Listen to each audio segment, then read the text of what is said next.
because I'm not really making fun of these audiophile terms. It's more like I am trying to translate.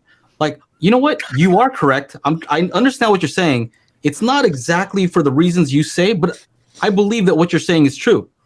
It's just I need to kind of convert that into something like, actually, that correlates with this measurement. And they're like, I get it. They understand. So, yeah, that's the route I would rather go. I'd rather, try to, show each other, like, I understand what you're saying. I understand what he's saying. You're both saying the same things. And this is, look at the measurement, listen to what this guy's saying. And they, I didn't get to actually hear Dennis's opinion about, what makes for a great review. But, let me add this, without saying any names or dropping any names because we can't edit this, but like, what trends do you not like to see in reviews? Maybe trends that have been going on for a long time, or maybe some that are new and are, specific to YouTube. So kind of curious. For me, one of the biggest problems I have is we've got all of this. Well, we've already made reference to this terminology that doesn't really mean anything, the inner detail and the, microdynamics and all of that crap. And what disturbs me is to see fresh new people coming in who have the opportunity to learn how this stuff actually works and to have an honest opinion and an honest evaluation. But maybe they don't know what a speaker review should look like or a CD player review should look like. And so they go read a lot of the old guard and they're talking about, inner detail and just crap terminology. And they think, well, I have to pick that up or I won't sound legit.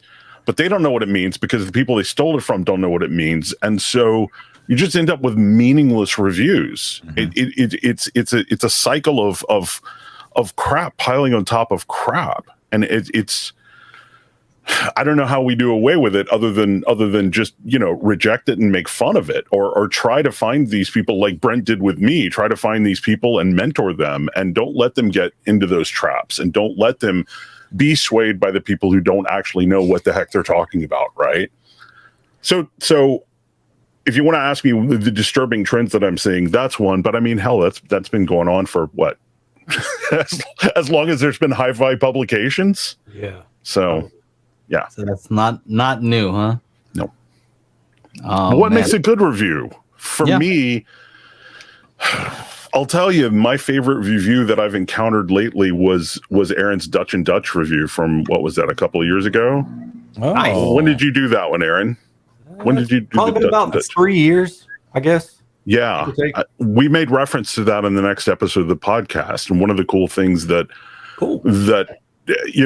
of the best things about that was when you were talking about in-room response predictions from the anechoic measurements, right? Yeah. You could you could show what the calculated in-room response would be. And then you compared to the actual in-room response. And you made these things, which I think in a lot of cases can be theoretical or hard to understand, very concrete and very relatable and very understandable. You were talking about the effects of your couch and the effects of your rug.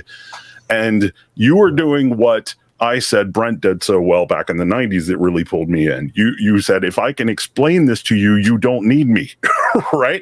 And I'd appreciate you to keep coming, but I want you to know this stuff, not just take my word for it. So that to me is what makes a good review. I appreciate that. Hey. That's an awesome speaker too, by the way. Yeah, there it is.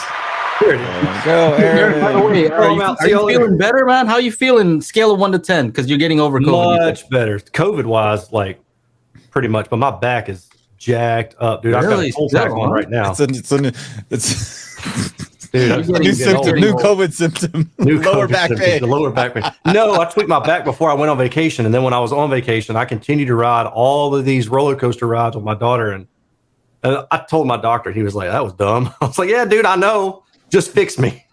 I don't need a lecture. I need lifting help. Heavy things, putting it on the clipboard. Like, I got the new. Oh, man.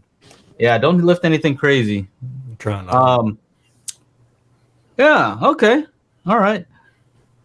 Anything else about like correlating subjective measurements, because I think that's really one of the reasons why I wanted to talk to you guys. Because are we gonna, when somebody says they hear angels, are we gonna equate that to just a boost in their 10 to 12K region? Oh, that's 10 to 12K. Adds like some air. Everybody knows 7K. that. Everybody knows Angels is 7K. Oh, Come on. 7K. Okay, Dennis, I stand corrected. Okay. Sorry. Yeah, we're just playing around. We're just screwing around. No, angels really are at 7K. Oh, and the harmonics. Well, 14K, etc. Make sure to check out our audio-only version of the podcast at anchor.fm/Daily HiFi, or just go to your favorite podcasting service and search for Daily HiFi.